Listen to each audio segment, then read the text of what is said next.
I, uh, I was interested in watching stocks, and I thought stocks were things that went up and down, and I charted them.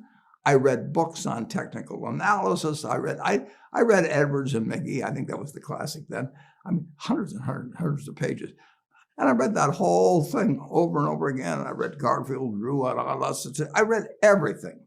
And I thought the first 8 years, I thought the important thing was to predict what a stock would do and predict the stock market. And then I read Ben Graham, when I was 19 or 20. And I realized that I was doing it exactly the wrong way. But it didn't hurt that I had that background and everything. And I rejiggered my mind and when I read the book, The Intelligent Investor. And from that point, I never bought another stock. I bought businesses that happened to be publicly traded, but I became an owner of a business, and I did not care whether a stock went up or down the next day or the next week or the next month or the next year, and I didn't have any idea what it would do. I didn't know what the stock market would do, but I knew businesses. I knew something. I've asked people about your genius, whatever we describe it.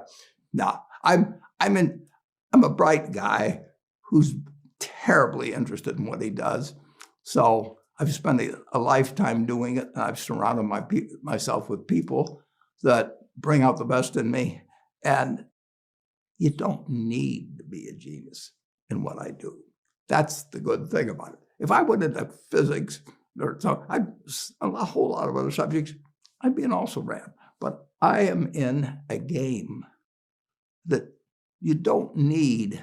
You probably need 120 points of IQ, but 170 doesn't do any better than 120. It may do worse, probably do worse, but you don't really need brains